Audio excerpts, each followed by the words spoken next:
Here, U is my lewe, ek ken die veilige bewaring elke dag. Here, U is my vrede, as die storms om my woed met brute krag. En as ek val, is U by my, U het betaal, en ek is vry. Daarom sing ek, daarom gee ek U my stem. Daarom juig ek saam met snaar en instrumente. Daarom bring ek U my dank, sing ek heel dag lang. Daarom sing ek oor my lief vir U, o Heer. Here, uit U hande kom net wat mooi is en wat heilig is vir my. Here, U genade het my deur alles heen tot hierdie dag gelei. En as ek val, is U by my, U het betaal, en ek is vry. Daarom sing ek, daarom gee ek U my stem. Daarom juig ek saam met snaar en instrumente. Daarom bring ek U my dank, sing ek heel dag lang. Daarom sing ek oor my lied vir U, o Heer. Daarom sing ek, daarom gee ek U my stem. Daarom juig ek saam met snaar en instrumente. Daarom bring ek U my dank, sing ek heel dag lang. Daarom sing ek oor my lied vir U, o Heer. Daarom sing ek, daarom gee ek U my.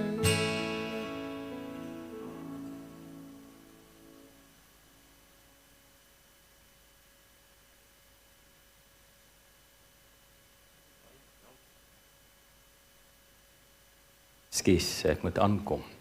Vincent kan so bietjie sagter, want ek raak driftig mos. Die gemeente weet, dis omtrent so driftig soos ek kan raak. Baie welkom, dis heerlik om julle hier te hê. Ons het 'n paar gaste. Ek gaan nie almal se name onthou nie, maar ons doop vandag weer. Iemand sê vir my, toe ek sê doop, toe sê hulle, maar jy het 2 weke terug gedoop. Toe sê ek, ja, maar hier boer ons vooruit. Ons het 2 weke terug gedoop, maar ons doop vandag weer. En dan is daar natuurlik 3 babietjies waarvan ons weet wat nog op pad is, wat nog gebore moet word, dan doop ons weer. So aan almal wat hier is vir die eerste keer, wil ons sê baie, baie welkom. Ek gaan gou die kinders vorentoe roep, ek hoop daar is, ek het daarom gesien, en die gaste kindertjies kan ook maar kom, as jy op die spot gevoel sit, don't come, maar as jy so voel, MJ, come on mate, en Remy, ek is so bly jy is hier. Onthou julle Remy vir wie ons gebid het? Wat hulle op 'n baie laat stadium, I don't want to put you on the spot Remy, maar op 'n baie laat stadium uitgevind het, hy kan omtrent niks sien nie. Can I pick you up? Are you okay? Hou vas aan my, hou vas aan my. Oh, this is him. En hy kan nou sien. En hy gaan werk. Okay, hy hou nie van opgetel wees nie, but Remy, stay with us. Jy gaan vir ons help uitdeel. En nog 2 maatjies wat hier is, dis so lekker dat julle hier is. Kom ons begin deur te sê baie welkom by ons erediens. Nou moet almal wat vir die eerste keer hier is, en ek het vir Nico en Dedray ontmoet, dit is Lise se ouers.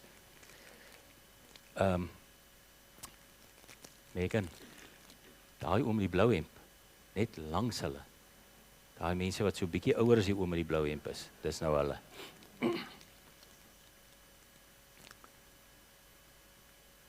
En Dedray is ook Harold se suster. So ons is baie bly julle kuier hier. Nico, Dedray, is wonderlik om by die kinders te wees.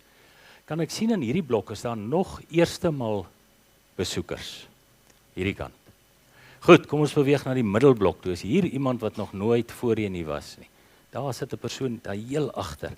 Het jy hom gesien, Liam? Daai oom. Hy het ook 'n blou hemp aan. Nou moet julle gou weer julle name sê. Stok lekker in my mond, kan oom nie lekker hoor nie. Haal gou daai lolly uit. Sê Lucian. Baie dankie. En Elske. Vir Elske het ek ontmoet voor die tyd. Lucian, kom ons hoor. Ek dink julle gaan nou na bekende mense toe stap. Heel agter tannie L en oom Benny. Lucian, vat jy vir hulle? En die kinders. Wie is dit net die een nie? Is daar tweeetjies daar? OK, hierso. Hier's 4 chocolaatjies. En dan julle is hoeveel? Julle kry nog weer julle chocolate, so net mamma en pappa. Is dit reg? En dan nog 2 mense wat vat sommer vir hulle ook, want julle ken hulle. 2 mense wat nog vriende is. So kom ons kry net eers al die chocolates daar, dan gaan ek seker maak wie het nie gekry nie. Is daar iemand onder die besoekers daai kant wat nog nie gekry het nie? Die 2 kinders moet terugkom, want hulle kry nog weer chocolaatjies hierso.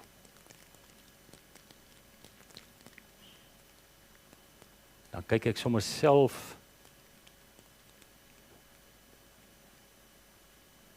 Onthou ek nou reg, Siebert, langs jou sit Matt. Matt, en jy het al 'n chocolaatjie gekry in die verlede. Goed. Nou het ek alweer vergeet, ek wou hierdie gestuur het. Elsie, as jy nou net gaan sit, gee hierdie vir tannie El hulle, hoor. So enetjie. En gee soms mamma en pappa ook so een. Daar's hy.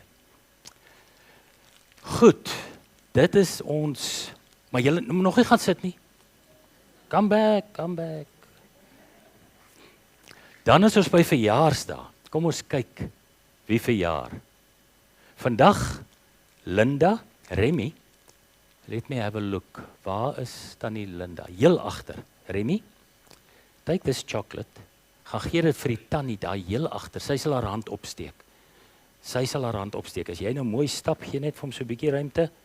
En as hy daar naby kom and then you come back, Remy, because we need to give you a chocolate.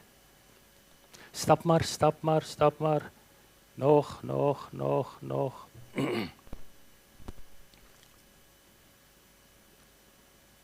Daar's hy. Baie geluk, Linda. Ek het gesê ek gaan nie meer hierdie dingetjie speel nie, want dit is vir party mense, really? Maar kom ons speel hom vir Linda. Ek weet sy sal dit waardeer. Het ek krag hierso? Ja. Hy werk nie meer nie. Nee, hy werk. Hy's net sag.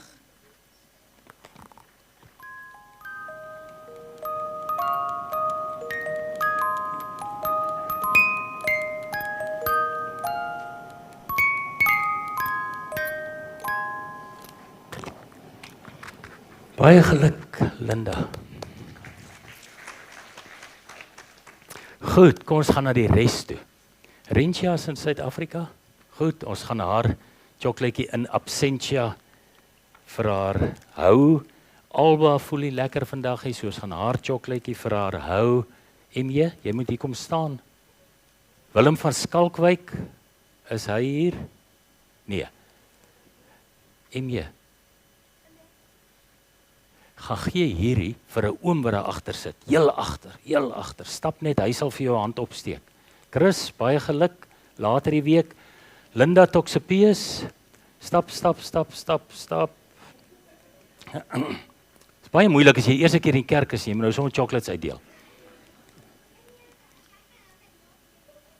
Ja, hy moet kom, hy gaan nog een kry. Hy's reg. So Linda en Jenny, ek dink ek het hulle gesien nie. Goed.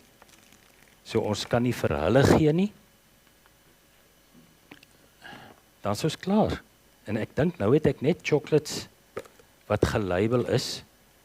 So hier staan op, baie geluk met jou verjaarsdag. So wanneer jy verjaarsdag kom, dan kan jy dit geniet. Dankie, Remy. Dankie MJ. Sit bietjie jou bril op, laat die mense sien. MJ, sit bietjie jou bril op as jy terugstap. There we go. Okay.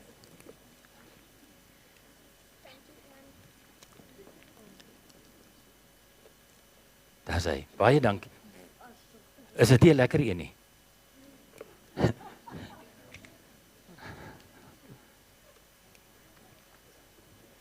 As mens 'n chocolate vat en jy sê,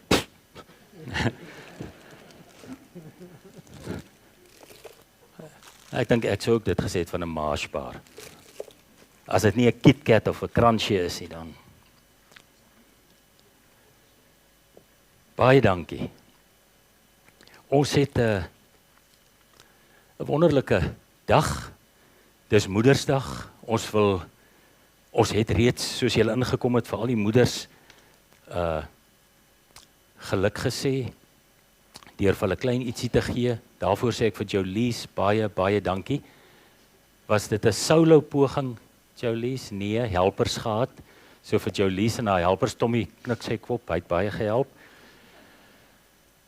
Kom ons sing vir hulle, laat Heer U seën. Ek wil hê al die moeders moet staan. Of jy jou kind hier is en of jou kind ver is, as jy al 'n moeder was, staan. Ek het nie gereël nie, sal ons dit vir hulle kan laat Heer U seën op hul daal sing. Dankie, moeders.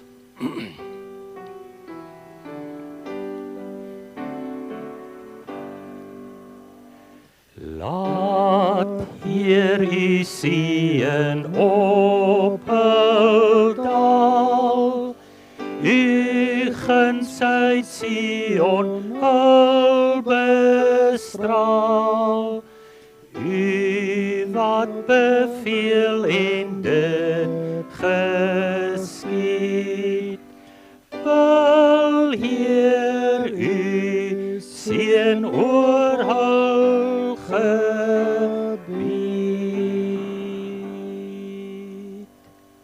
Baie dankie, julle kan sit.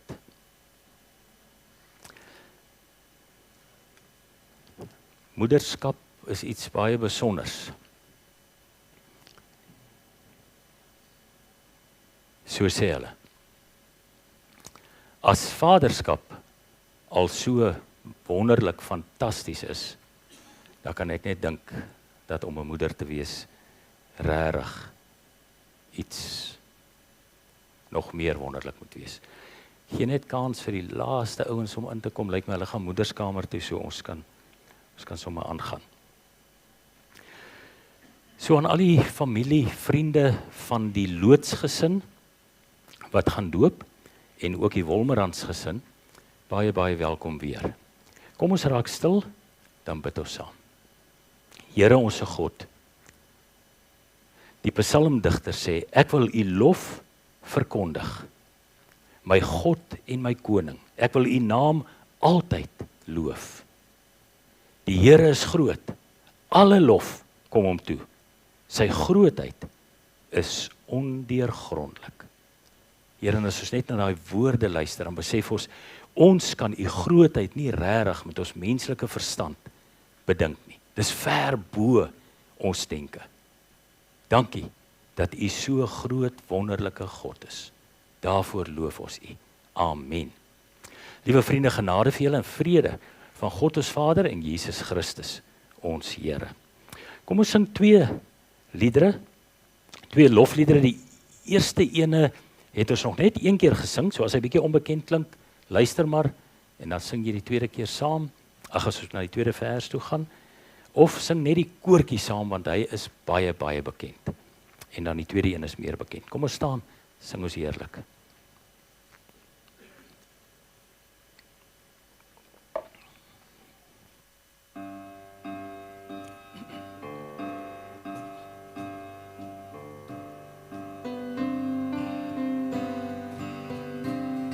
Gaan goed met die mens, wat sy vreugde vind, in die woord van God hom verbly. Gaan goed met die mens, wat het bly oordink, en sondaars en spotters vermy. Soos 'n boom geplant, by 'n waterstroom, sy vrugte gee op sy tyd, en sy blare bloei onbeperk, sy voorspoed lê by. Maak my regverdig, Heer, en lei my weer op die regte pad, en laat my sing, laat my hulde bring, laat my nader kom aan die heiligdom, en lei my weer. Gaan goed met die mens wat 'n pad kan loop, reguit soos deur God bepaal. Gaan goed met die mens wat ligsinnigheid vrees, sy gedagtes deur God laat vertaal. Soos 'n boom geplant by 'n waterstroom, sy vrugte gee op sy tyd, en sy blare bloei onbeperk, sy voorspoed lê by. Nou ken julle die koor.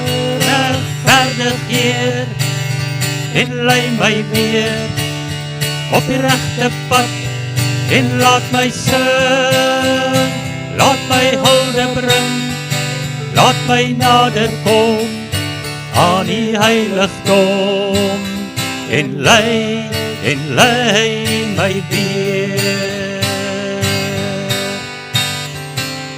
Soos kap van die wind uit mekaar gewaai, is die sondaar in die oor. Het skuld belaai, neergeboor, staan die spotter voor die oor. Hy probeer vergeefs sy plek behou in die volmaakte kring van regverdiges deur die gelei, wat steeds 'n loflied sing.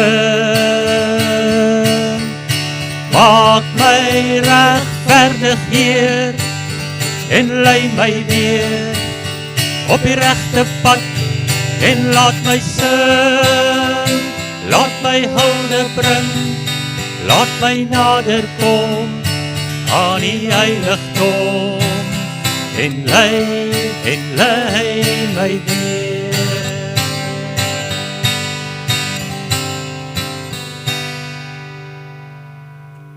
Baie dankie. Soos wat ons hom sing, sal hy meer bekend raak, en later as jy die koor ken, sal julle sien dit sing heerlik.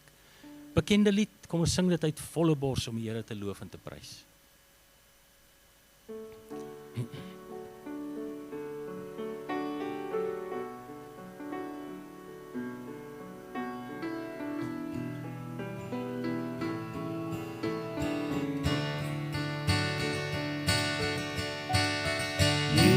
Jesus, groot bo almal, sterke verlosser,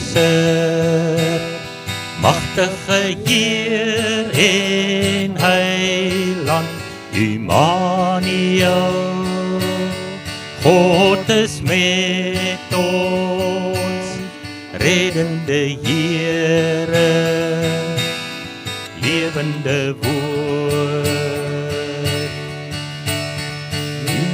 Jesus, groot bo almal, sterke verlosser, magtige Heer en Heiland, Immanuel, God is met ons, reddende Here, lewende woord.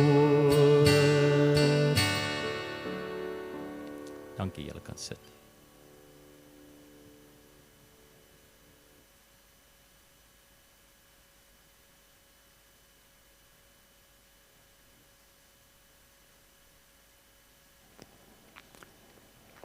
Ons lees vandag die wet uit Deuteronomium 5. Vir die besoekers onthaalwe, noem ons dit nie die wet nie, want ons lees nie altyd die wet, die 10 gebooie nie, ons noem dit liewer riglyne vir die lewe. So die Here sê vir ons deur dit wat ons nou doen in die erediens, hoe wil hy hê moet ons leef? Wat is sy wil met ons lewe? So kom ons blaai na, as jy jou Bybel hier het, na Deuteronomium, dan lees ons 'n gedeelte uit Deuteronomium 5 en dan ook 'n paar versies uit Deuteronomium 6. So Deuteronomium 5 begin by vers 6. Ek is die Here jou God wat jou uit Egipte, uit die plek van slawerny bevry het. Jy mag naas my geen ander gode hê nie. Jy mag nie vir jou beeld of enige afbeelding maak van wat in die hemel daarbo of op die aarde hieronder of in die water onder die aarde is nie. Jy mag hulle nie vereer of dien nie, want ek die Here jou God eis onverdeelde trou aan my. Ek reken kinders die sondes van hulle vaders toe, selfs tot in die 3de en 4de geslag van die wat my haat. Maar ek betoon my liefde tot aan die 1000ste geslag van die wat my liefhet en my gebooie gehoorsaam. Jy mag die naam van die Here jou God nie misbruik nie, want die Here sal die een wat sy naam misbruik, nie ongestraf laat bly nie. Jy moet die Sabbatdag so deurbring, dat jy dit heilig hou, soos die Here jou God jou beveel het. 6 dae moet jy werk en alles doen wat jy moet. Maar die 7de dag is die Sabbat van die Here jou God. Dan mag jy geen werk doen nie jy of jou seun of jou dogter, of die man of vrou wat vir jou werk, of jou bees of jou donkie, of enige dier van jou, of die vreemdeling by jou nie, sodat jou werksmense kan rus, soos jy. Jy moet daaraan dink, dat jy in Egipte 'n slaaf was, en dat die Here jou God jou, deur sy groot krag, en met magtige dade, daaruit bevry het. Daarom het die Here jou God jou beveel, om die Sabbatdag te onderhou. Eer jou vader en jou moeder, soos die Here jou God jou beveel het. Dan sal jy 'n lang lewe hê, en sal dit goed gaan met jou, in die land, wat die Here jou God vir jou gee. Jy mag nie moord pleeg nie, jy mag nie egbreek pleeg nie, jy mag nie steel nie, jy mag nie vals teen 'n ander getuig nie. Jy mag nie iemand anders se vrou begeer nie, jy mag nie sy huis begeer nie, ook nie sy grond, sy slaaf of slavin, sy bees of donkie, of enige iets anders, wat aan hom behoort nie. En dan in die volgende hoofstuk lees ons vanaf vers 6, so Deuteronomium 6 vers 6, sê die Here nadat hy nou hierdie riglyne gegee het, hierdie wet gegee het, sê hy vir die Israeliete, hierdie gebooie wat ek jou vandag gegee het, moet in jou gedagtes bly. Hoe gaan dit in jou gedagtes bly? Jy moet dit inskerp by jou kinders en met hulle daaroor praat, as jy in jou huis is, en as jy op pad is, en as jy gaan slaap, en as jy opstaan. Jy moet dit as herinneringsteken vasbind aan jou hande, en dit moet 'n merk op jou voorkop wees. Skryf dit op jou deurkosyne, en op jou stadspoorte. Nou hierdie laaste beelde sê maar net van die hande, en die Israeliete het letterlik iets gedra, wat vir hulle herinner het aan die 10 gebooie, en ook iets om die kop met klossies wat hier gehang het, wat hulle daaraan herinner het, en die deurkosyne, en die stadspoorte, is amper soos ons vandag kry. Ek herinner my toe ons in Skotland was, so 3 jaar terug, dat jy kan by 'n plek instap, en as daar 'n Bybelse inskripsie, bokant die kosyn. En jy kan, ek wil amper sê, en ek dink ons het so 'n plek gekry, jy kan by 'n kroeg instap, dan is daar ook 'n Bybelse inskripsie.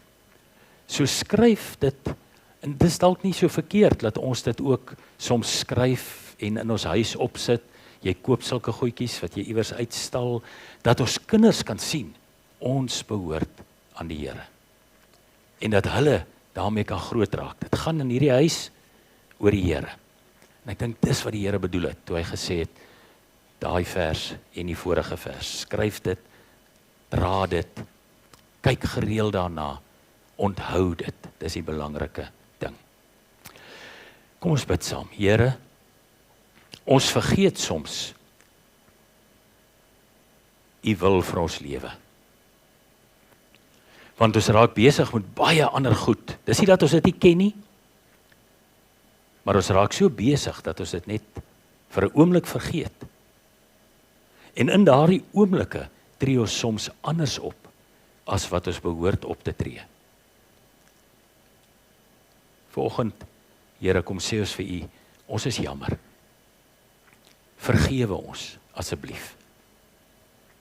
Maar help ons dat ons dit wat U hier vir die Israeliete gesê het, dat ons dit sal gaan doen, dat ons ook vir ons herinneringstekens sal oprig, om vir ons en ons kinders te herinner aan die wonderlike, fantastiese God wat ons het. Dankie Here, dat U vir ons in die woord sê, as ons sondes bely, U is getrou en regverdig, U vergewe ons sondes, en U reinig ons van alle ongeregtigheid. Ons vat vanoggend daai belofte van U, en ons maak dit ons eie, in Jesus naam. Amen. Kom ons sing 'n lied. Jesus wat my liefhet, Heer, laat my veilig by U skuil. Net 2 verse. Kom ons staan.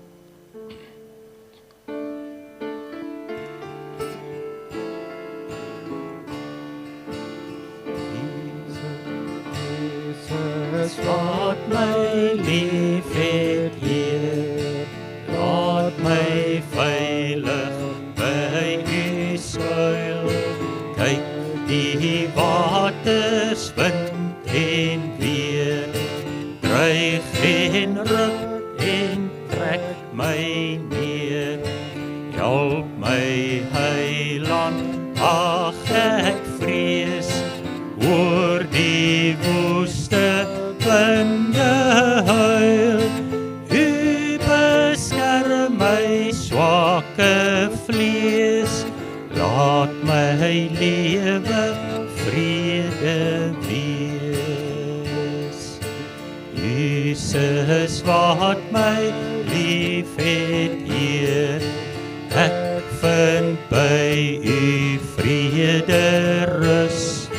Druk my sorge, my soms neer, word ek meer van U bewus. U is die rots waarop ek bou, al kom voor en teëspoed.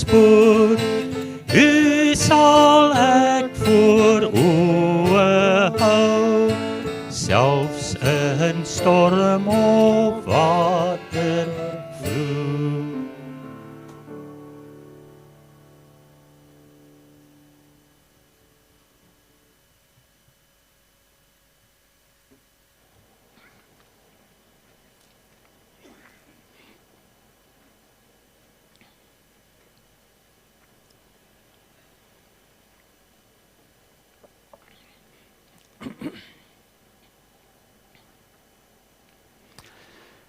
Ons teks vandag is Josua 4 en dan gaan ons aanlees, na ons by die laaste vers in Josua 4 gekom het, lees ons aan tot by 5 vers 15, wat ek dink dis die hele hoofstuk 5.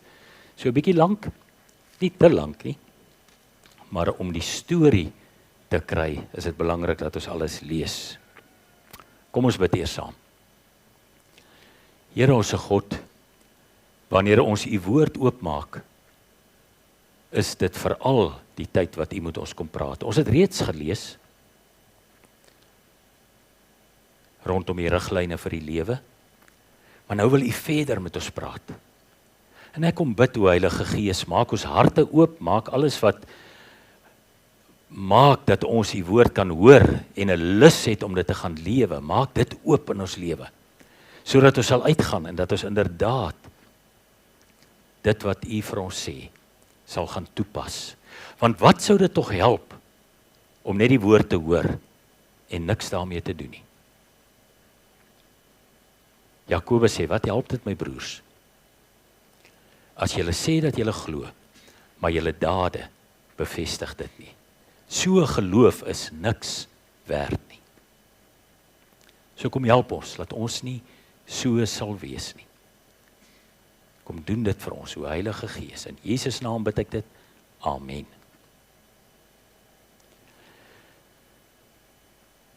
Josua 4 Ek het die gedeelte in Deuteronomium gekies vir die wet, omdat dit baie naby lê aan wat ons hier in Joshua gaan lees. Ons begin lees by vers, waar is ons nou? By vers 19.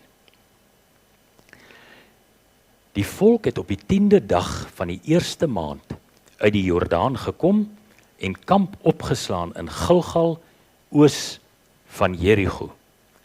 So hulle is nou deur die Jordaan getrek, hulle sal onthou droogvoets, nou sal aan die ander kant, op die oewer. Josua 12 klippe, hier kom nou nog 'n herinneringsteken, wat ek in gedagte gehad het toe ons die wet gelees het, of die gedeelte vroeër. Josua 12 klippe, wat hulle uit die Jordaan saamgebring het, in Gilgal opgestel, en vir die Israeliete gesê, as julle kinders eendag hulle paas vra, wat beteken daardie klippe? Moet julle die kinders inlig en sê, Israel het op droë grond deur hierdie Jordaan rivier gegaan. Die Here julle God het die Jordaanse water voor julle laat opdroog, sodat julle kon deurgaan. Net soos hy met die Rietsee gemaak het, toe hy dit voor julle laat opdroog het, sodat julle kon deurgaan. Hy het dit gedoen, sodat al die volke van die aarde kan besef dat die mag van die Here groot is, en sodat julle die Here julle God altyd sal dien. So, kyk net na die woorde, vertel dit vir julle seuns, wanneer hulle eendag vir julle vra, wat beteken hierdie klippe? Vertel vir hulle van hierdie wonderlike groot God, wat julle gered het, wat julle droogvoets deur die Jordaan laat gaan het, wat julle droogvoets deur die Rietsee laat gaan het. Hy het dit gedoen, sodat die volke kan weet van die Here se mag, hoe groot dit is. Dan begin hoofstuk 5. Toe al die konings van die Amoriete, wes van die Jordaan, en al die konings van die Kanaaniete aan die see hoor dat die Here die water van die Jordaan voor die Israeliete laat opdroog het, sodat ons kon deurgaan, het hulle harte van angs verstyf, en het hulle nie meer moed teen die Israeliete gehad nie. In die tyd het die Here vir Josua gesê, maak vir jou klipmesse en besny die Israeliete. Daar moet weer 'n besnydenis wees. Josua het toe vir hom klipmesse gemaak, en hy het die Israeliete besny. Die plek is genoem die heuwel van die besnydenis. Die rede waarom Josua die besnydenis moes uitvoer, is die volgende. Die hele volk wat uit Egipte getrek het, die mans, al die weerbare manne, is op pad in die woestyn dood met die uittog uit Egipte. Al die mense wat destyds getrek het, was besny. Maar die mense wat in die woestyn onderweg gebore is tydens die uittog uit Egipte, was nie een besny nie. Die Israeliete het 40 jaar lank in die woestyn rondgetrek, totdat die hele nasie uitgesterf het. Dit wil sê die weerbare manne wat uit Egipte getrek het, en die ongehoorsaam was aan die opdrag van die Here. Hy het destyds 'n eed afgelê, en dat hulle nie die land sou sien, wat hy met 'n eed aan hulle voorvaders beloof het, om aan hulle te gee nie. 'n Land wat oorloop van melk en honing. Hy het daardie mense se kinders in hulle plek gestel, en vir hulle het Josua besny, want hulle was nog nie besny nie. Hulle is nie langs die pad besny nie. Nadat die hele nasie klaar besny is, het hulle eers in die kamp gebly, tot hulle gesond was. Die Here het vir Josua gesê, vandag het ek julle bevry van die smaad wat van Egipte se tyd af op julle rus. Josua het toe die plek Gilgal genoem. Dit is vandag nog die naam. Terwyl die Israeliete nog in Gilgal in die kamp was, het hulle die Paasfees daar in die Jerigo vlakte gevier. Op die 14de van die maand, in die aand. Die oggend na Paasfees, presies op die dag, het hulle ongesuurde brood en gebraaide koring van die opbrengs van die land geëet. Daardie oggend, toe hulle van die opbrengs van die land eet, het die manna weggebly. Daar was nie meer manna vir die Israeliete nie. Hulle daardie jaar van die land Kanaan se eie oes geëet. Josua was naby Jerigo. Toe hy sien, staan daar 'n man voor hom met 'n ontblote swaard in die hand. Josua het na hom toe gegaan en hom gevra, is hy aan ons kant of aan die vyand se? Nee, sê die man, Ek is die aanvoerder van die leer van die Here. Daarom is ek hier. Joshua het diep gebuig en vir die man gesê, wat wil u aan my, u dienaar sê? Toe sê die leeraanvoerder van die Here vir Joshua, trek jou skoene uit, want die plek waarop jy staan, is 'n gewyde plek. Joshua het dit gedoen. Ons lees tot sover. 'n Stuk geskiedenis, wat as mens nou so vinnig daaroor dink, jy dalk kan wonder, wat sê dit alles? Toe ek dit lees, toe twee goed my opgeval, wat ek so in die loop van die boodskap dan vir julle sal uitwys. Maar kom ons begin so 'n bietjie voor dit, en ons kyk net so 'n bietjie na die agtergrond. Heel wat daarvan het ons gehoor, maar kom ons sê dit gou weer vir mekaar. Die Israeliete het so pas vir 40 jaar deur 'n woestyn getrek. Ons weet daarvan, ons ken die hele verhaal, soms baie swaar gegaan, soms baie vrees gehad, soms gedink, dis verby met ons, maar hulle het aanhou trek. 40 jaar, wat eintlik, wil ek waag om te sê, seker 'n geweldige worsteling was. Nou het ons gelees, almal wat oorspronklik uit Egipte getrek het, is dood. Hulle het langs die pad dood gegaan. En 'n nuwe geslag is op hierdie trekpad gebore. Nog 'n ding wat verander het, is die leier wat almal vertrou het, wat ons weet die Here gestuur het, Moses, is ook dood. En skielik het hulle 'n relatief onervare leier, wat vir hulle die pad moet wys. En sou hulle seker wonder, hoe gaan ons vorentoe? Agter hulle lê die Jordaan, wat se waters weer toegegaan het. Hulle het reeds iets gesien van wat God ook deur Joshua kon doen, net soos wat hy deur Moses gedoen het by die Rietsee. Maar nou voor hulle lê die vlaktes van Kanaan, met een groot stad, Jerigo. En hulle weet, ons moet daai stad gaan beleer. As ons bietjie vroeër begin lees het in Joshua 4, sal ons sien dat hulle was omtrent 40.000 man sterk, die Israeliete. En in daardie tyd was dit nie 'n vreeslike groot leermag nie. Hulle was ook eintlik onervare. Ja, hulle het so 'n bietjie oorlog gemaak al, maar onthou, dit is 'n geslag wat op pad gebore is. Dis nie die groot vegters van die begin wat uit Egipte getrek het nie. Die stad Jerigo moet beleer word. Soos 'n goeie generaal het Joshua, ons lees daarvan in Joshua 2, verspieders gestuur, op hierdie stadium net 2, bietjie vroeër, 'n klompie dae vroeër dalk maande vroeër, het Moses ook verspieders gestuur, maar dis voor hulle nog deur die Jordaan is, en ons weet uit, my ore is vanoggend, hulle slaan toe, ons weet uit Numeri 13, Moses het 12 gestuur, maar op hierdie stadium stuur Joshua 2 verspieders, en hulle kom terug met gemengde boodskappe. Party sê, vir al die ouens wat deur Moses uitgestuur is, 10 van hulle sê, vergeet dit, ons kan hierdie stad nie inneem nie. Die mure is onoorkomlik.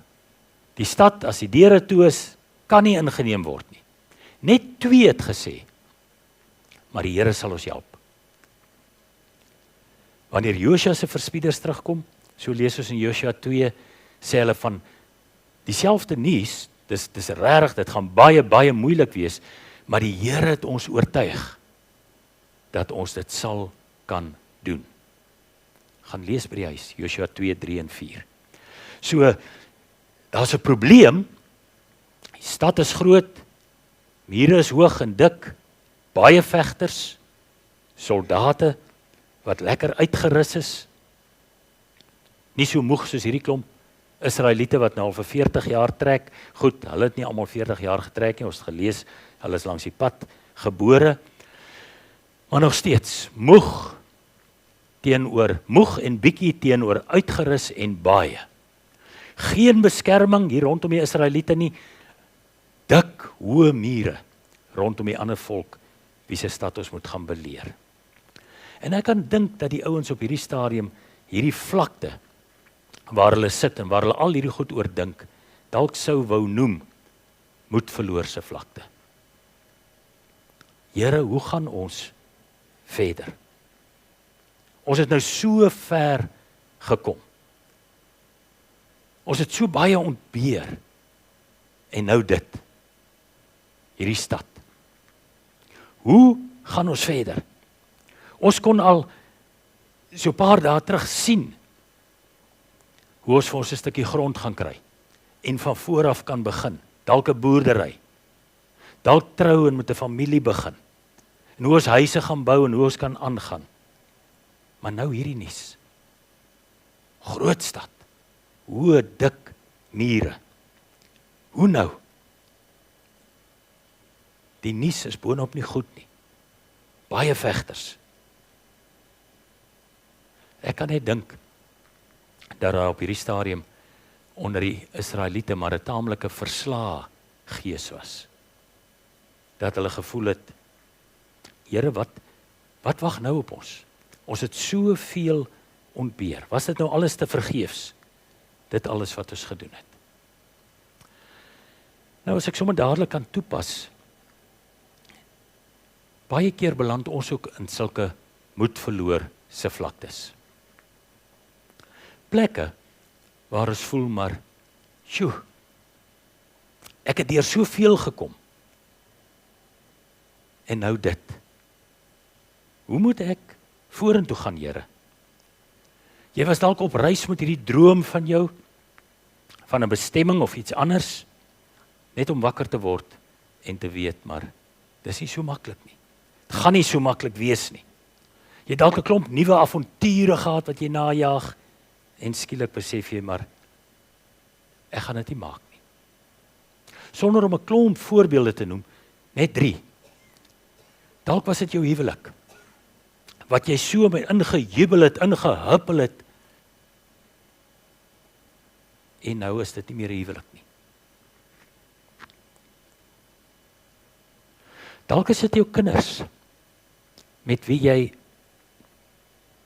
ook op 'n dag soos hierdie voor 'n doopvond gestaan het, en gehoor het dat die Here sê, ek sal julle seën, maar nou lê jy meer as 1 nag wakker, as gevolg van jou kinders. Miskien is dit werksomstandighede, wat jy gedink het, maar,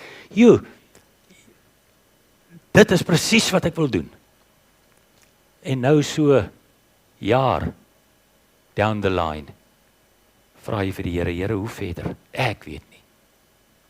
En so kan ons aangaan en voorbeelde opstapel, en die groot vraag is, wat doen ons in sulke omstandighede? As jy daar beland, waar die Israeliete op hierdie stadium is, deur die Jordaan, vlakte van Kanaan voor hulle, maar die groot struikelblok, Jerigo, reg in hulle gesig. Gee jy moed op? Sê jy, Here, ek sien nie kans vir verder gaan nie. Ek het so ver gekom, maar nou weet ek nie hoe om aan te gaan nie. Wat doen 'n mens? Sekerlik kan mens nie net alles los nie. Kom ons luister. Ons lees, in die tyd het die Here vir Joshua gesê. Nou verwag mens half wat die Here vir hom sou sê. Goeie krygsman, goeie generaal. Joshua, ek wil hê jy moet jou manne so opstel. Ja, dis 'n groot probleem, maar as jy hulle so opstel en as jy dit doen en dat nie doen nie, dan gaan jy oorwin. En ons weet die Here het later vir hulle sekere instruksies gegee oor hoe hulle moet opstel, maar dit was alles behalwe wat 'n goeie generaal ook in gedagte sou hê. Maar voordat die Here daar kom, sê hy, goed, wat ek wil hê jy moet doen is, maak vir jou klipmesse en besny die Israeliete, want hierdie manne is nog nooit besny nie. Doen dit so vinnig as moontlik, voor jy enigiets anders doen. En ek kan in my geestesoog sien dat Joshua sal sê, Here, wat? U weet tog, hoe buite aksie manne is, veral groot manne, vir 'n paar dae, nadat hulle besny is. Ons kan tog seker nie, hierdie stad gaan inneem, met manne wat so half lendelam is nie. Het ek hier reg gehoor? Wat is die Here besig om te doen? Wat wil hy eintlik vir Joshua sê? Lees saam met my. Op moedverloorse vlakte, Joshua, is dit belangrik dat jy en die volk net weer 'n slag sal hoor. Wie die God is wat julle aanbid. Wie God werklik is. Nou praat hy met hom oor die besnydenis. Die besnydenis wat sê lank terug het God na julle oer-oupa grootjie toe gekom, Abraham, en vir hom gesê, ek sal vir jou 'n God wees. Ek sal vir jou 'n land gee, soos wat julle ook nou 'n land wil gaan inneem. Jy sal my volk wees. En ek sal jou seën. Jy sal 'n groot nasie wees. En kyk, op hierdie stadium, dalk, ons weet nie, as daar 40.000 weerbare manne was, 80.000 manne en vroue, as hulle almal getroud was, kinders by, ja, groot nasie. In sy groot genade het God gehou by sy ooreenkoms. But guess what? Julle het nie daarby gehou nie. God het vir julle 'n teken gegee en gesê, julle moet dit doen. Dit sal julle herinner dat ek julle God is, dat ek vir julle seën in gedagte het, dat julle 'n groot volk gaan raak. En julle ouers het dit nog gedoen. Elke keer as hulle besny het, die seentjies 8 dae oud, gaan lees daarvan in Genesis 17, sou hulle weet, God het beloof, God het gesê, God sal doen. Maar julle het dit vergeet. Julle het opgehou daarmee. So voordat julle enigiets kan doen, voordat julle kan gaan veg, voordat julle aan 'n wapen raak, is dit belangrik dat julle eers weer sal hoor. Wat het die Here gesê? Wie is die Here? As julle weer die teken beleef, sal julle dalk onthou met wie julle te doen het. En dit sal julle nuwe krag gee. Dit sal julle nuwe moed gee. Miskien het Joshua op hierdie oomblik, toe die Here dit vir hom sê, besef, dat hierdie opdrag van God belangriker is as al die ander planne wat hy as krygsgeneraal in gedagte het. Al lê sy, miskien was dit sy antwoord, al lê sy kamp vol seersoldate, weet hy, God sal sy woord hou. As ek my deel ook nakom. So, besny eers die manne. God sal Jerigo, miskien het hy dit op daai stadium net besef, vir ons gee. Hoe? Het hy op daai oomblik nog nie geweet nie? Maar God sal dit doen. Hierdie land is ons. Die Here het dit beloof. Ons het nie verniet 40 jaar getrek nie. Ons is nie op moed verloor se vlakte nie. Daai dag toe hy die manne en die seuns, almal ouer as 8 dae, besny, het hy geweet, ons sal Jerigo oorwin. Maar dit moes eers gebeur. Nou weet ons, baie jare later, skryf Paulus aan 'n klomp mense wat nie Jode was nie, wat nie besny is nie, wat uit verskillende lande, soos wat Paulus gereis het en sendingwerk gedoen het, tot bekering gekom het. Skryf hy vir hierdie ouens omdat hulle vir hom daaroor vra.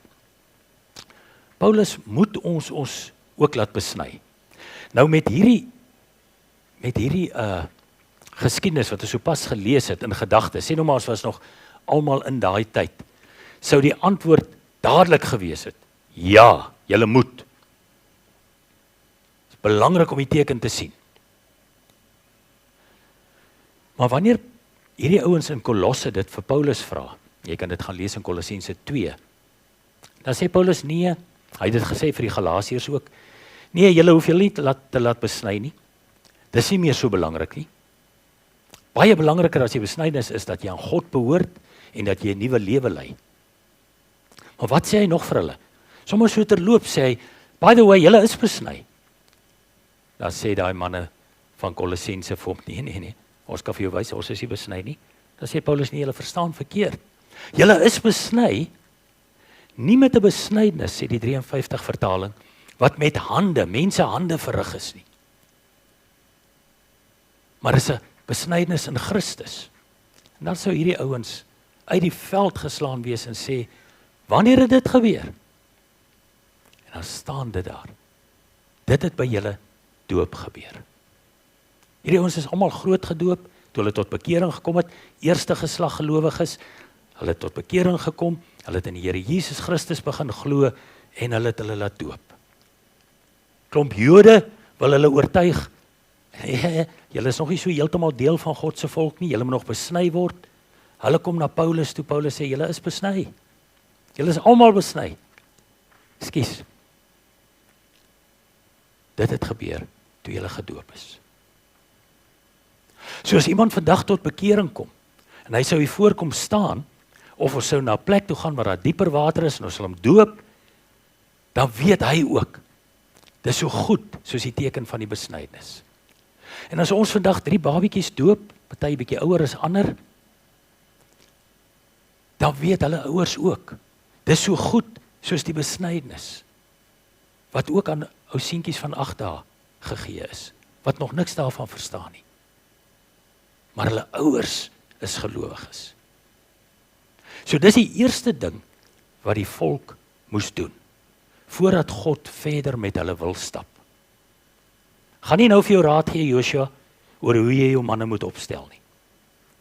Wat ek nou vir jou sê is, besny elkeen. Maar daar gebeur 'n tweede ding. Vers 10. Kom ons lees dit. Terwyl die Israeliete nog in Gilgal in die kamp was, het hulle die Paasfees daar in die Jerigo vlakte gevier. Op die 14de van die maand, in die aand. Dis die tweede teken, wat baie belangrik vir hulle was, om te onthou met watter God het julle te doen. Wie is die groot Here, wat vir julle sê, ek gaan julle God wees. Want waaraan het die Paasfees herinner, die Pasga, aan die uittog uit Egipte. Dis waar dit ingestel is. Daai aand voordat die Here die eersgeborenes van die dood getref het. So ook hierdie teken moes daar op die Jerigo vlakte plaasvind, dat die Here opnuut vir hulle kan sê, behalwe die belofte vir julle oupa grootjie Abraham, dat ek julle God sal wees, dat ek julle sal lei, dat ek vir julle land sal gee, dat ek julle sal seën, dat julle 'n groot nasie sal wees, moet julle ook die Paasfees nakom, wat vir julle herinner, ek het julle uit Egipte gered. Ek sal julle weer red. Ek sal ook met Jerigo voor julle vir julle red. En daarom vier ons die nagmaal, wat maar die plek daarvan ingeneem het. Met elke nagmaal kyk ons na die tekens en sê ons vir die Here, baie, baie dankie, dat u vir ons aan daai kruis gehang het, en ons gered het daardeur. Hierdie tekens herinner ons van die groot mag, soos ons dit hier gelees het, in vers 24. Hy het dit gedoen sodat al die volke van die aarde kan besef dat die mag van die Here groot is. Dis hoe God ons gered het. So voor enige geveg, doen eers weer die 2 tekens. Die besnydenis en die Pasga. En dan kan ons gaan veg. Elke keer as hulle die Paasfees sou vier, sou hulle onthou wie God is. Dat hy die Rietsee oopgemaak het, dat hy die Jordaan oopgekloof het, en daarom sal hy ook 'n plan maak met Jerigo. Miskien is dit vandag vir ons ook 'n baie belangrike boodskap. Nee, nie miskien nie, definitief. As jy in moedverloorse vlakte sit, vra jouself af, of as jy 'n ouer is, wat jou kind ten doop bring vandag, vra jouself af, glo ek, dat die boodskap van hierdie 2 tekens nog steeds vir my geld? Dat God my God is, dat hy met my 'n pad stap, dat hy my sal seën, dat hy my gered het in Jesus Christus, dat hy 'n magtige God is. En as jy moedverloorse vlakte is, gryp daai beloftes en sê vir die Here, Here, dan tackle ek hierdie probleem. Ek gaan nie terugdeins nie, ek gaan nie sê, ek weet nie hoe om vorentoe te gaan nie, ek gaan met U aan my sy vorentoe.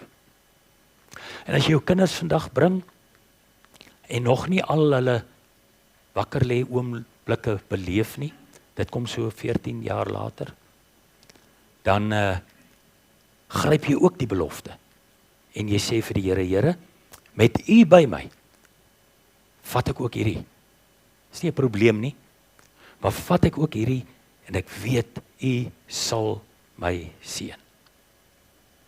En nou bly daar een gedeeltjie oor, in hierdie hele storie wat ons nie gelees het nie, of nog nie oor gepraat het nie, ons het dit gelees.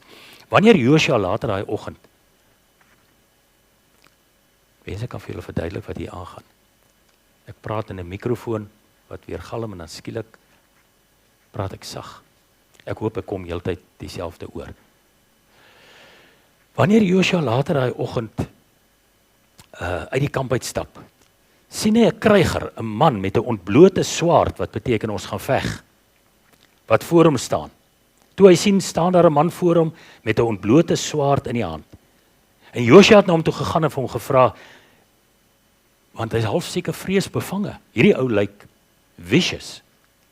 Is U aan ons kant of die vyande se? Is U aan ons kant of die vyande se? En dan sê die man, hy antwoord eintlik nie vir hom, hy sê, ek is die aanvoerder van die leer van die Here.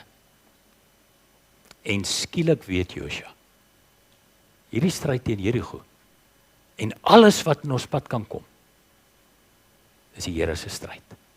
Hy het vir ons iemand gestuur, nog 'n teken, 'n man met 'n ontblote swaard, om vir ons te sê, alles is reg. Miskien het die Here ook al in jou moed verloor daar, vir jou so iemand gestuur. Nie met 'n ontblote swaard nie, net iemand wat na jou toe gekom het, en vir jou kom sê het, my broer, my suster, alles sal reg wees. Dis wat Josua daai oggend beleef. Gelukkig is hierdie ou nie aan die vyand se kant nie. Nee, hy is die leeraanvoerder van die Here. Nou ken ons mos die res van die verhaal, nê? Toe hulle nou by Jerigo kom. Nie 'n pyl afgestrek nie. Nie 'n spies gegooi nie. Om die stad gestap. 6 keer. En toe die 7de dag, elke dag 1 keer. Toe die 7de dag, meer as 1 keer. En skielik val daai mure. Behalwe so klein stukkie, waar 'n rooi tou uitgehang het, van Rahab, die prostituut. Alreeds 'n verwysing na hoe God ook na vroue kyk, en hoe vroue belangrik is. Ja, dit wat sy gedoen het, was nie reg nie. Maar die Ou Testament het geglo, vrou is niks. Vrou kan nie eers in 'n hof getuig nie. Maar Rahab en haar familie word gered. Net daai stukkie muur bly staan. Rahab moes sorg dat almal in haar huis is, al haar familie, al haar kinders, al die aanverwantes. Want as hulle daar buite sou wees, sou hulle ook sterf. Want die res van Jerigo val plat. En so kom doen God wat hy beloof het.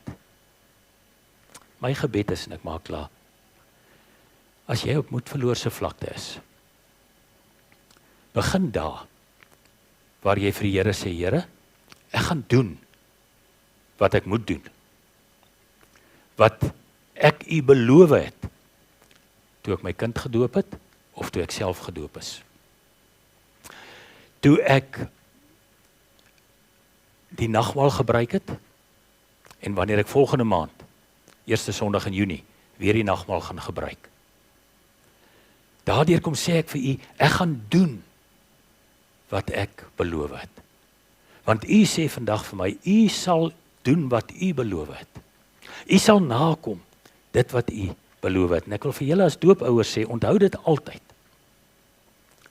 Dit wat julle vandag hier voordoen, is nie iets ligteliks nie. Dis iets geweldigs wat net gelowiges kan doen. Daarom is doop nie 'n bygelowige saak van, kom ons doen dit, get it over and done with, dan weet ons ten minste ons paadjie hemel toe is reg. Nee, so werk dit nie. Dis iets wat net gelowiges kan doen, wat weet, ek behoort aan die Here. Mag dit vir julle as ouers 'n versterking wees, mag dit vir jou 'n wonderlike geloofservaring wees.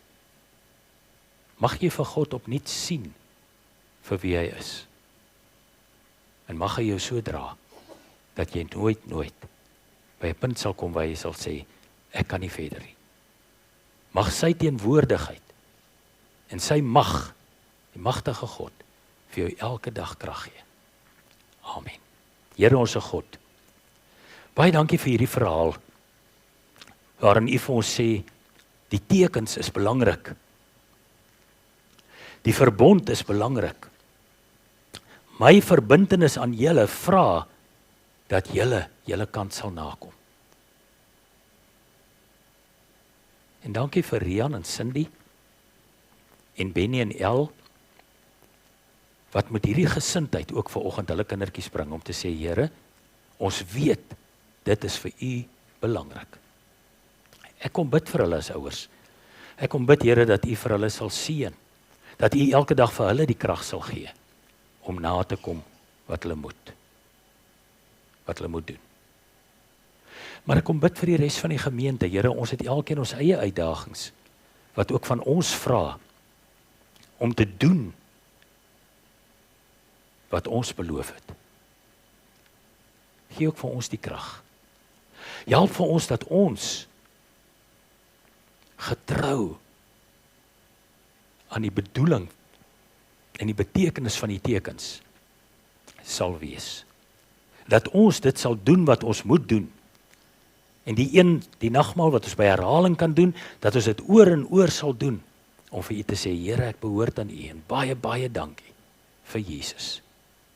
Vir die kruis, maar ook vir die leë graf.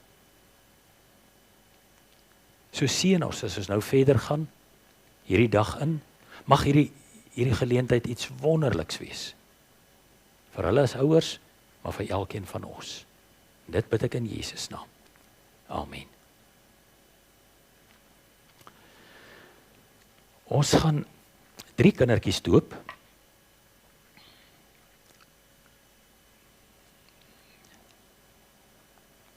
Van hulle bly baie ver. Die eerste ouetjie, James, hulle is al 'n rukkie lidmaat hier by ons. En dan die Wolmerandse die afgelope week geraak, want hulle bly in Emerald, is dit reg? Hulle was verlede week hier, maar omdat ons by die kamp was, kon ons nie doop nie. En het hulle gesê, maar dit is vir ons so belangrik, ons kom weer. Intussen het hulle lidmate geraak, en daar sien julle vir hulle 2 kindertjies. Die ou kleintjie is 4 maande, Twinay, is dit reg? En dan Demi Lee so bietjie ouer, so oor die 2 jaar. So, ek gaan eers 'n gedeelte weglees, voordat ek julle vorentoe roep. Laat ons net weer hoor, wat is vir die Here belangrik. God het in die Ou Testament al 'n ooreenkoms met Abraham aangegaan. Ons noem dit 'n verbond. Die verbond kan vergelyk word met 'n testament waarin God al sy gawes tot sy kinders se beskikking stel. By die doop bevestig God dat ons en ons kinders in hierdie testament ingesluit is. Ons en ons kinders word verseker dat God ook ons God is. Dit beteken dat hy ons Vader is, wat vir ons liefhet en sorg, dat Jesus Christus ons verlosser is, en dat die Heilige Gees in ons woon. Geen mens kan hierdie gawes van God verdien nie, want ons sonde, waarmee ons gebore word, veroorsaak dat ons eintlik die dood verdien. Jesus het egter die straf van die sonde op hom geneem en aan die kruis in ons plek gesterf. Daarom kan God nou die ewige lewe as 'n geskenk vir ons aanbied wat glo. Volgens 1 Korintiërs 7 vers 14 is ons kinders hierby ingesluit. Daar staan spesifiek dat as selfs net een ouer 'n gelowige is, behoort julle kinders aan God. So ook ons kinders is hierby ingesluit, al verstaan hulle nog niks hiervan nie. Die doop is met ander woorde nie 'n geleentheid waar ons kinders name kry nie, hulle het klaar hulle name gekry. Dis ook nie 'n bygelowige ritueel waar ons sê, as ons dit gedoen het, dit het ek reeds genoem, dat is alles reg hemel toe nie. Dit is ook nie net 'n mooi gebruik wat ons maar wil afhandel nie. Nee, dit het 'n baie dieper betekenis. Om te sê en te erken dat julle dit vir die regte rede wil gebruik, wil ek vra dat julle as ouers sommer saam met die kleintjies na vore kom, as dit 'n familie is. Benny, ek het gesê, kan al die kinders saamkom. So ons wag tot julle hier voor is.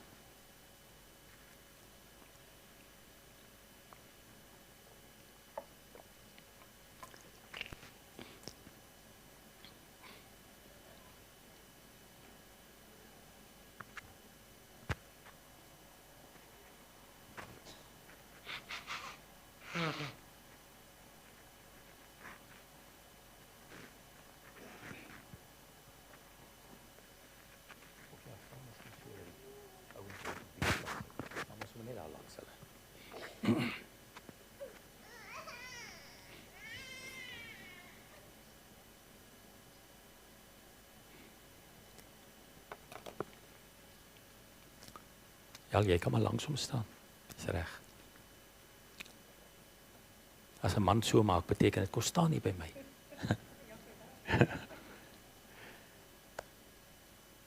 Vir julle 4 ouers om te voor die gemeente te sê dat julle dit vir die regte rede gebruik. Hy kan maar na sy mamma toe gaan. Wil ek hê met julle op die volgende 3 vrae hardop ja antwoord.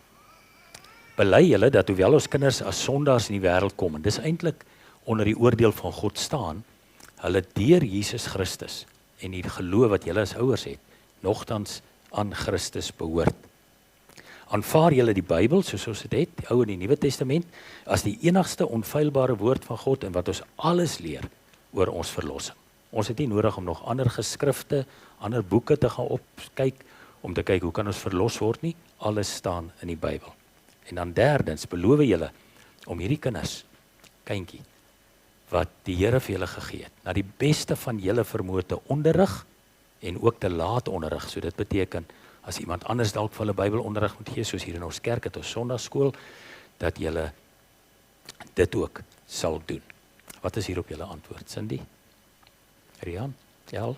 Benny? Goed.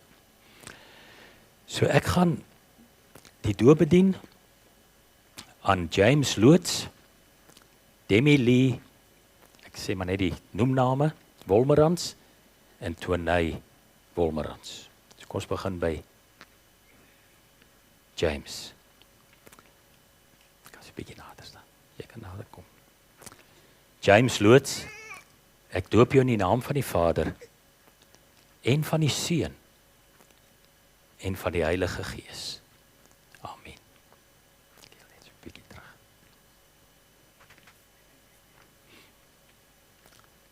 Demi Lee Wolmerans, ek doop jou in die naam van die Vader en van die Seun en van die Heilige Gees. Amen. Tonay Wolmerans, ek doop jou in die naam van die Vader en van die Seun en van die Heilige Gees. En sy smile vir my. Dankie. Here ons God, ons kom bid vir hulle. Ek het reeds gevra dat U hulle sal lei en sal seën. Maar as 'n gemeente kom vra ons Here, vou hulle toe onder U vleuels, beskerm hulle.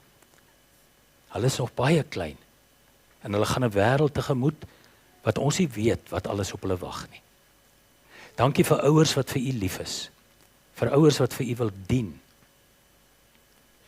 Maar Here, selfs ouers kan hulle nie beskerm soos U nie.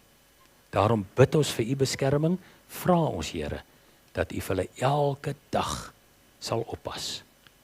En so sal lei dat hulle vir U sal ken eendag, sodat hulle met groot vrymoedigheid kan sê, ek is 'n kind van liewe Jesus. Dit bid ons in Jesus naam. Amen. Ek wil vra dat Johan gou as voorsitter saam met my vir hulle kon geluk wens.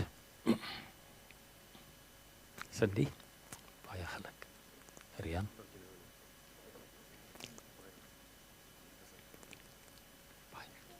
Is reg. Benny. Groot man.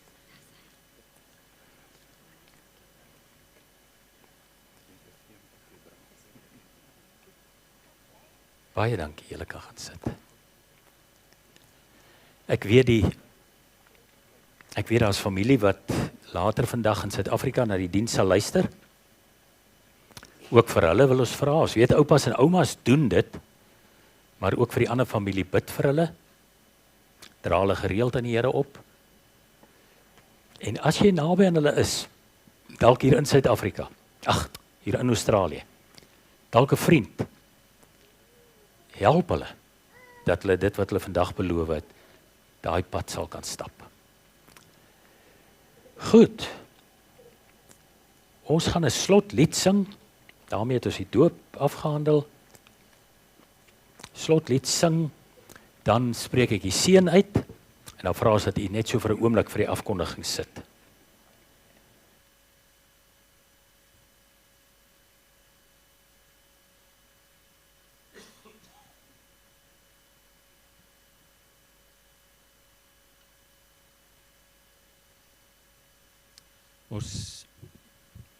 Ons ken almal die gebed van Koos Du Plessis wat hy beruim het.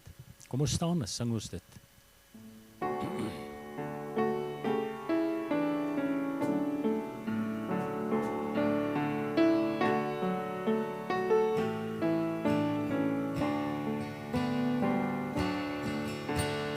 Laat my nooit die grond verlaat. Laat my in u skadu bly. Gee dat elke aardse vreugde en vrees eindelijk nietig word vir my. Elke afdraaipaadjie ken ek. Elke keer het ek gedwaal. Elke keer het u my iewers kom haal. Maak dit hier die laaste maal. Elke dag is 'n gedagte. Elke kamer net gehuur. Elke aardse droom van rykdom en roem. Net 'n skadu teen die muur. Wat ek het is net genade. Wat ek het is net geleer. Eindelijk smag ek na u waters van rus. Bly my Heer vanaand daarheen.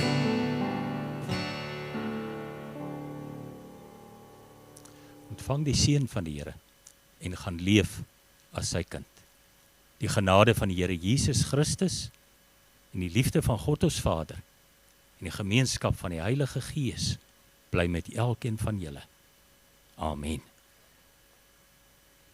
Kom ons sit so 'n oomblik.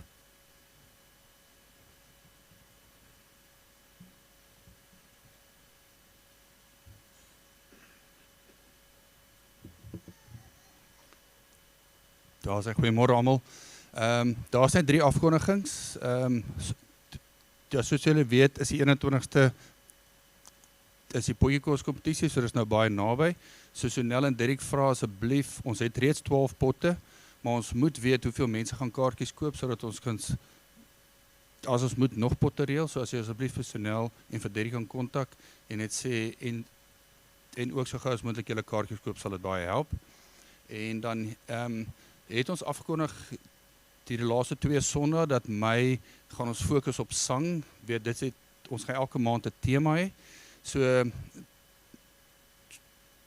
So begin en hierdie volgende Sondag nog een terug storie. Weet wat wil ons vir almal vra, stuur julle gunstelingliedjies asseblief na Derrick toe of na Gawie toe, dat hulle dit kan insluit in die sang. En as jy wil, jy is welkom om saam te kom sing. As jy nie die vertroue het om in die diens te sing nie, dan kan jy net saam met hulle kom oefen. Hulle oefen so uur voor die tyd vir die diens. So as daar enigiemand is daar buite is wat 'n instrument kan speel, wil sing, julle is welkom om deel te neem. En dan die laaste afkondiging is hierdie Dinsdag aand het ons die selgroep. Dit is 8:00 Dinsdag aand. En julle kan inskakel op die Zoom link. Ja, jy is welkom. Die vraag is op, jong mense. So julle moet my vrae instuur vandag en môre, waaroor ons dan Dinsdag kan praat. Alles wat ek gehad het ons klaar bespreek. So nuwe vrae asseblief. Dankie. Daar's ons klaar. So, kom ons drink 'n lekker koppie tee saam. Groete.